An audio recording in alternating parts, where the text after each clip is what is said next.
Hello and welcome back to the Stein&Pusen Cast. This is episode 15 of season 3. Today we're going to talk about video game, drug and porn addiction. So stay tuned, sit back and relax.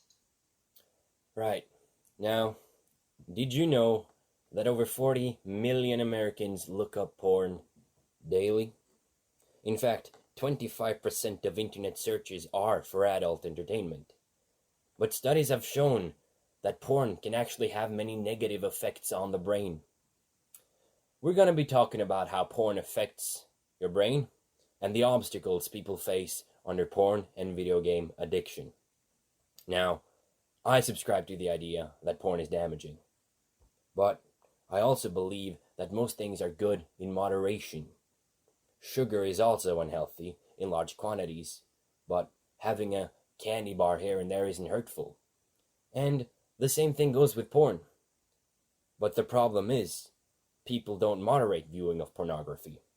It's very regularly consumed in quantities that cause negative consequences to your mind. Yes, but not very many people are talking about porn's effect on the mind. Because it's a very new thing.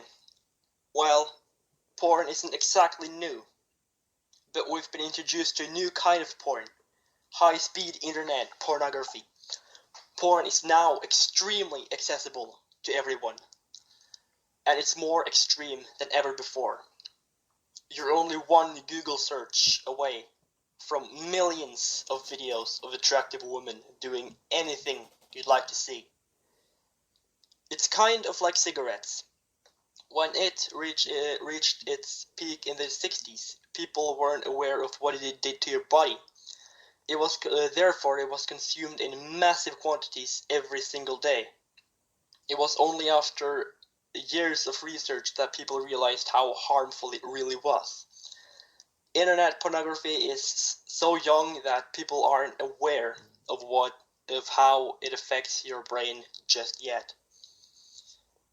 Here's the thing. Porn affects your brain in a similar way to that of drugs and other mind-altering chemicals. All to be to a much lesser extent. But to understand that, you need to know what dopamine is. Right. Now, dopamine is your brain's pleasure hormone. When you do a rewarding activity, dopamine is released in your mind, which causes you to feel pleasure. Dopamine is released when you do pleasurable activities like eating chocolate, or having sex, or when you take heroin. Dopamine also links the activities you do to the feeling it gives you, causing you to want to do it again. Now, an important thing to note about dopamine is that it's picked up by receptors in your brain. Dopamine gets released, and when it gets picked up by these receptors, you feel pleasure. But your mind's pleasure center is only built to handle restricted amounts of dopamine. If you exceed this level, you will experience something called overstimulation. And in today's society, overstimulation is very easy to reach due to the wide accessibility of porn, entertainment, and especially sugar. So to combat this, the brain restricts your flow of dopamine to your pleasure center by removing receptors. Now there is less receptors to pick up the flow of dopamine. You quite literally feel less pleasure for something than you used to do. Have you ever noticed that the first sip of a beer tastes better than the last one? And after a while, you build up a tolerance. Take heroin as an example. At first, your flow of dopamine is very high. But as you develop a tolerance, you require more and more heroin to get the same levels of pleasure as you used to. This is why so many addicts overdose, because they eventually need to take extreme doses to feel the same amount of pleasure. And the same thing goes with porn. Of course, in a way less extreme way. That is correct. Porn makes real sex less pleasurable, because you build up a tolerance and get desensitized to sex. Sex, of course, is very pleasurable.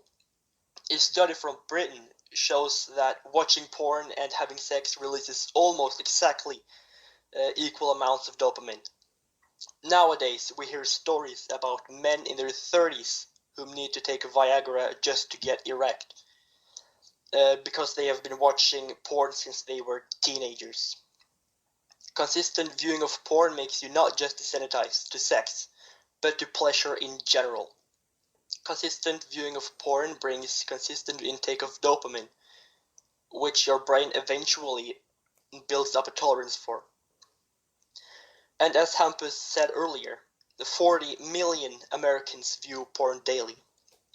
Becoming desensitized to pleasure is very common among drug addicts, because their brain is desensitized to stimulation. But porn is not only desensitizing, it's also addictive.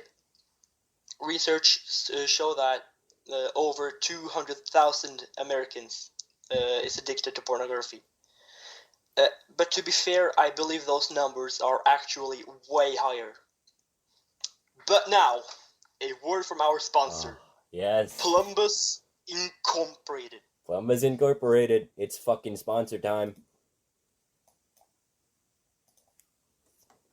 Since its introduction, the Plumbus has become a staple in every modern household. But now we introduce you to the latest kind of Plumbus, the Plumbus Mk. It solves all your problems. I couldn't do my laundry, but after I bought the Plumbus, that hasn't been a problem. I couldn't go down in weight, but after I bought the Plumbus Mk, that has not been a problem. Those goddamn kids in my basement were screaming too much. But after I bought myself the Plumbus Mk, that hasn't been a problem no more.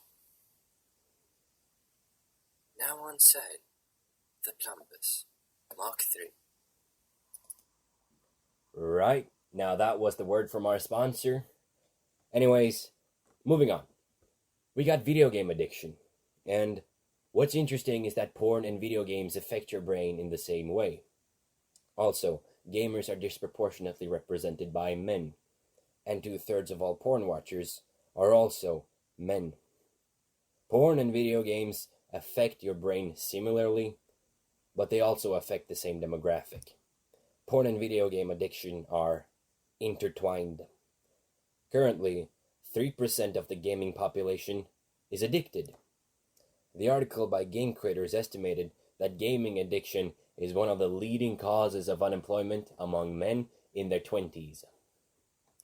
Video game and porn addiction is a rising obstacle today. But how can we overcome this obstacle? It all starts with viewing this as a serious issue. Video game and porn addiction are just as real and concrete as drug and alcohol addiction. And luckily, people started to realize this. In 2018, video games addictions was identified as a medical disorder. And since then, rehabilitation programs and centers have opened specifically to treat gaming addiction. On an individual level, things get more, individual. But if you are an addict, the first step comes in realizing that you have a problem. And the second step comes in searching for help. There are plenty of programs and institutes that offer help. As for porn addiction, it's a very young and not easily treatable thing. And there isn't much variety in treatment and help. The best thing you can do is to moderate it. Moderate the rates in which you view pornography. Which of course isn't easy for a genuine addict. But even for an addict, moderation is the most important thing when it comes to overcoming this obstacle.